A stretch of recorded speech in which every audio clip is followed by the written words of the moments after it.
हाँ जी, चलिए स्टार्ट करते हैं आगे। नेक्स्ट क्वेश्चन आपके पास 11th question, prove that the parallelogram circumscribing the circle is a rhombus. आपको प्रूव करना है कि एक पैरेललोग्राम अगर सर्कल के बाहर हम बना देते हैं तो वो पैरेललोग्राम बेसिकली आपके पास रोहम्बस बनता है। यानी अगर हमने यहाँ पे एक सर्कल ड्रॉ किया है एंड उसके पास हमने ए बी सी डी एक पैरेललोग्राम बना दिया है, तो आपको प्रूव करना है कि A B C D is a rhombus. अब रोहम्बस प्रूव करना है, अगर आप पैरेललोग्राम की सारी साइड्स बराबर कर देंगे तो वो रोहम्बस प्रूव हो जाएगा। तो सबसे पहले हमने क्या किया यहाँ पे कि सेंटर ओ है, हमने एक पॉइंट लिया एस और एक लिया आर, मतलब जहां जहां हमारे जो सर्कल्स को टच कर रहे हैं हमने वो पॉइंट ले लिए।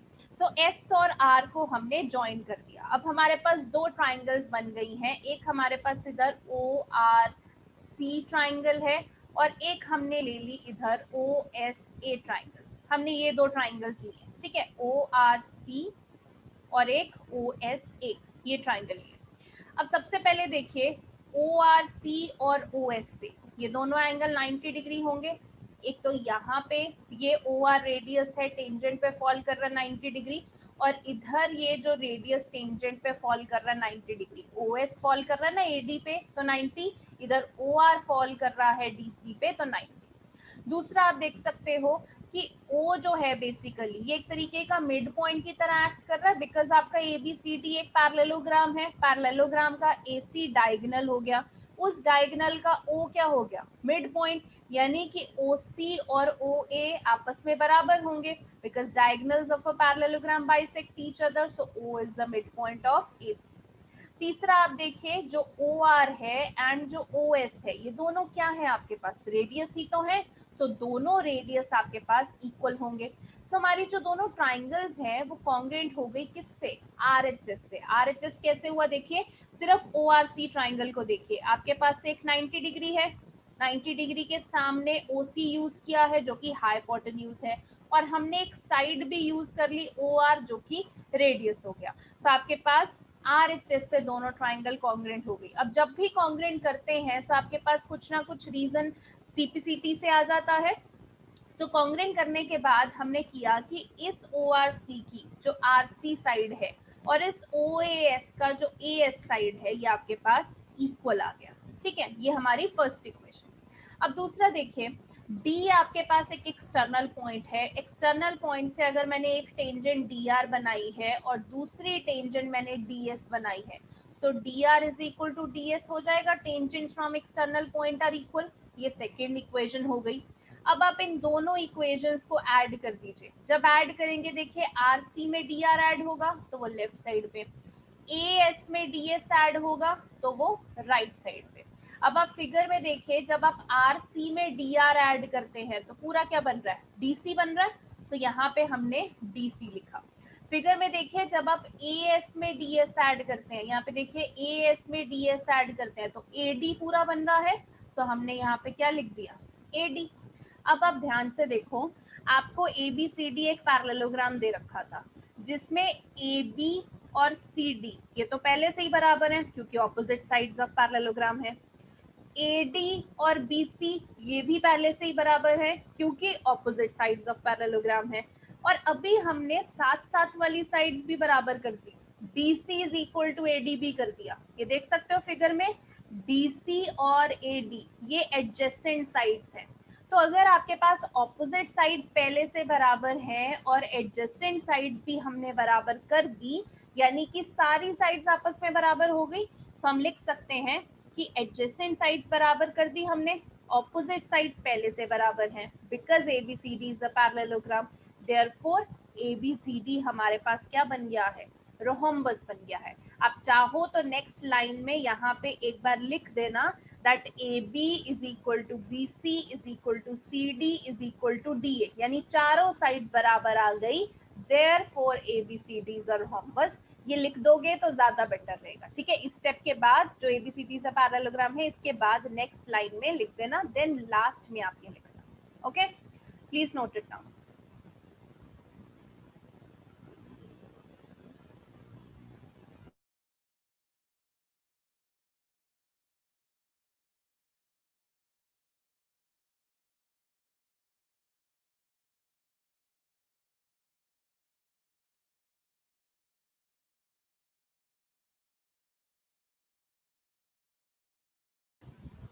हाँ जी, कशिश, अनमोल, दृष्टि, यशस्वी, जल्दी से वीडियो ऑन कीजिए, वीडियोस ऑन नहीं है आपकी।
हाँ जी, चलिए नेक्स्ट क्वेश्चन करते हैं। Question number 12, very very important question, please ध्यान से इसको समझना। आपको बोला है ABC is a triangle drawn to circumscribe a circle, यानी आपको सर्कल के बाहर एक ट्राइंगल बनानी है और आपको रेडियस दे रखा है 4। मेजरमेंट्स ध्यान से लिखनी है। रेडियस 4 है तो आप लगा लीजिए सेंटर से O से OE, OF, OD, ये तीनों क्या है, रेडियस है, ये 4 हो जाएंगे। Such that segment BD and DC in which BC is divided by the point of contact D, तो आप देख सकते हो ये रही मेरी BC सेगमेंट, इसके बीच में क्या आ रहा होगा, D पॉइंट आ रहा होगा। ये आपको बोला जहाँ पे पॉइंट ऑफ कॉन्टैक्ट टच कर रहा है वो D। आपको AB और AC बनाना है, यानी कि आप देख सकते हो कि आपके पास ABC अगर ट्राइंगल है तो AB और AC मुझे बताना है, मुझे CD और BD दे रखा है। ये ऑलरेडी BD 8 दे रखा है, CD 6 दे रखा है, ठीक है। AB और AC निकालना है। सबसे पहले तो देखो दो ही थ्योरम है इस चैप्टर में, वही हर जगह अप्लाई हो रही हैं। सो यहाँ पे दोनों रेडियस वाली भी होगी अप्लाई और टेंजेंट वाली भी। सबसे पहले देखिए टेंजेंट वाली अप्लाई करते हैं। अगर मेरे पास बी पॉइंट है, बी पॉइंट से देखिए ये बी डी जा रही है टेंजेंट, अगर ये 8 है तो बी पॉइंट से ये बीई टेंजेंट भी तो 8 होगी, क्योंकि tangent from external point are equal in length. अगर ये 8 है यानी मेरे पास बीई भी 8 हो जाएगी, ठीक है। दूसरा, सी पॉइंट से अगर मेरे पास सी डी टेंजेंट 6 है तो सी पॉइंट से सी एफ टेंजेंट भी कितनी हो जाएगी, 6 सेंटीमीटर हो जाएगी, ये आ गया। तीसरा, ए पॉइंट से अगर मैं टेंजेंट देखती हूँ ए एफ और ए ई, ना तो मुझे ए एफ पता है ना ए ई पता है, सो हम लेट कर लेंगे कि अगर ए एफ एक्स है तो ए ई भी कितना होगा, x, because tangent from external point are equal in length. तो अभी हमने सब डायमेंशंस लिख ली, अभी सॉल्व कैसे करना है वो देखो। ये 4 मार्क्स का क्वेश्चन है, लेंथी है, पहले बता रही हूँ, ध्यान से समझना। हमने ये सारी डायमेंशंस लिख ली, जो अभी मैंने आपको बोल के बताया है वो लिखा हुआ है, ठीक है, ये सिर्फ लिखना है। अब आप देख सकते हो अगर ABC की बात करूं तो तो इसमें अगर मैं बी सी की बात करूं तो 6 + 8 जो हमारे पास बी सी है वो हमारे पास 14 हो गया। ठीक है, ये आपके पास क्या लाइन सेगमेंट है, आपके पास बी सी लाइन सेगमेंट है 14। ओके, देन अगर मैं ए सी की बात करूं तो टोटल कितना हुआ, 6 + x हुआ, तो ए सी 6 + x, ये आपके पास ए सी आ गया। ऐसे ही तीसरी क्या है आपके पास, ए बी, x + 8 मिला के ए बी बना, तो ए बी x + 8 कर दिया। अब 9th क्लास में हेरॉन्स फॉर्मूला याद है किया था, उसमें सेमी पेरीमीटर सबसे पहले निकालते, तो सेमी पेरीमीटर का फॉर्मूला क्या होता था, a + b + c/2। ठीक है, अब हमने तीनों साइड्स निकाल दी, ये आपके पास ए बी है। ठीक है, ए बी, बी सी, ए सी तीनों साइड्स हमने निकाल दी, तीनों को हमने ऐड कर दिया। अब देखो x + x 2x, 14 + 6 + 8 आपके पास 28 डिवाइड बाई 2। दोनों में से देखो न्यूमिनेटर में से 2 कॉमन ले लोगे तो ये 2 से वो 2 कैंसल, अंदर क्या बच गया, x + 14, यानी हमारे पास सेमी पेरीमीटर x + 14 आ गया। ओके, अब सेमी पेरीमीटर के बाद क्या निकालते थे, एरिया ऑफ ट्राइंगल का फॉर्मूला लगाते थे हेरॉन्स फॉर्मूला में, ये आपको याद हो तो this was your formula of area of triangle. ठीक है, तो हम यहाँ पे वैल्यू डालते हैं। सबसे पहले s की वैल्यू क्या आई semi perimeter, x + 14, s - a। ठीक है, अब आप s - a कुछ भी ले सकते हो, यहाँ पे a b c कोई भी साइड ले सकते हो। ठीक है, तो यहाँ पे आपके पास s - a अगर आप पहला 14 लेते हो तो x + 14 - 14 +14 - 14 कैंसिल, तो सिर्फ x बचा। अगर मैं s - b करती हूँ तो s देखिए क्या है, x + 14 और b क्या है, x + 6, तो x + 14 - x - 6, तो x तो कैंसिल हो जाएगा, मेरे पास 8 बचेगा।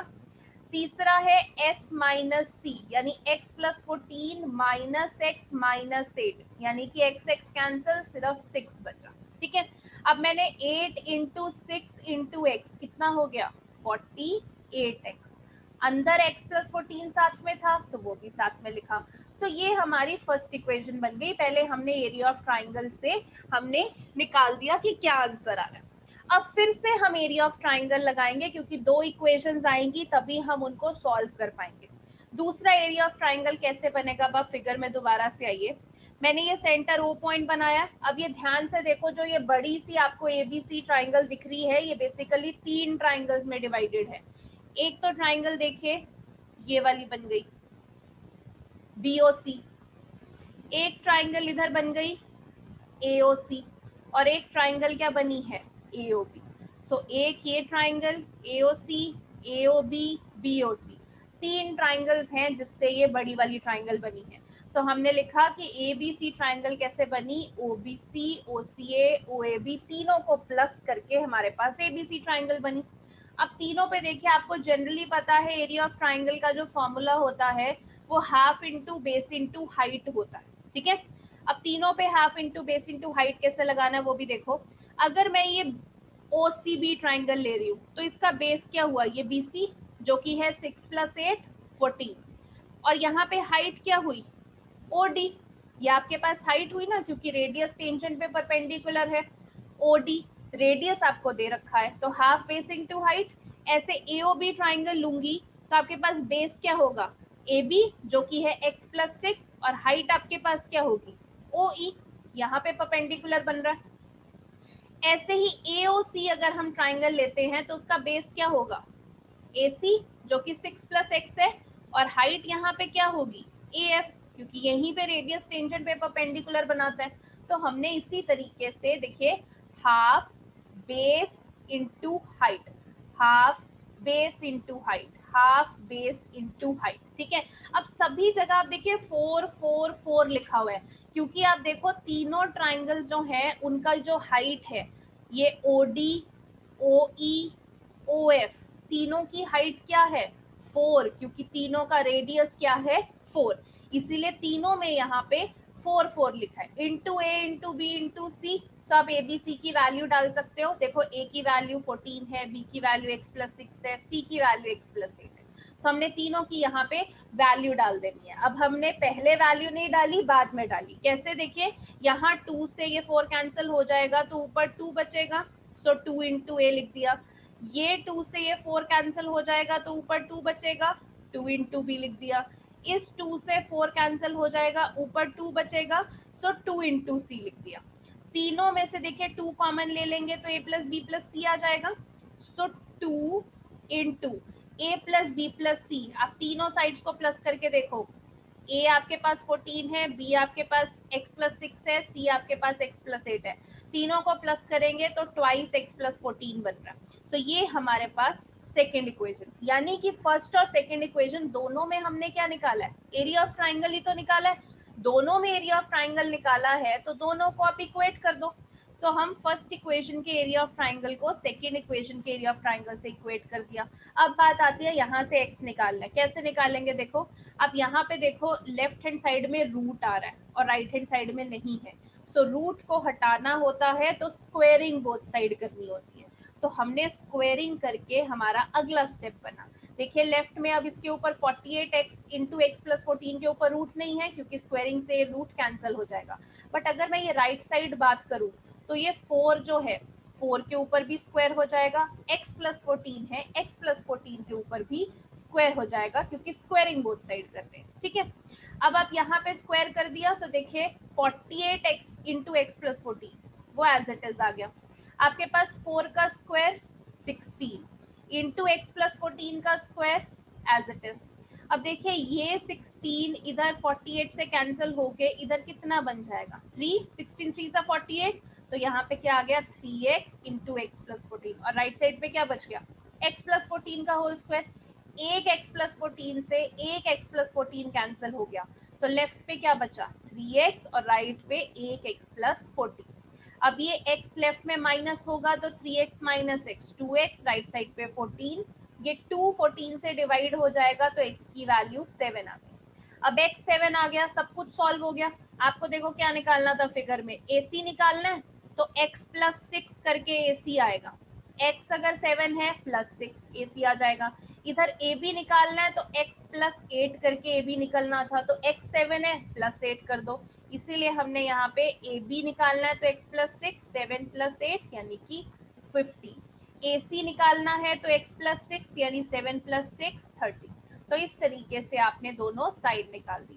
मुश्किल नहीं है बट लेंथी जरूर है। एक बार आपने हेरोन फॉर्मूला लगा के एरिया ऑफ ट्राइंगल निकालना है और एक बार तीनों ट्राइंगल्स को plus half into base into height करके निकालना। ठीक है, तो अभी आपका क्योंकि टाइम हो चुका है तो मैं नोट डाउन करने के लिए अभी टाइम नहीं दे सकती। कल का लेक्चर जब स्टार्ट होगा तो मैं आपको नोट डाउन करने के लिए पहले ये दूंगी, देन विल मूव।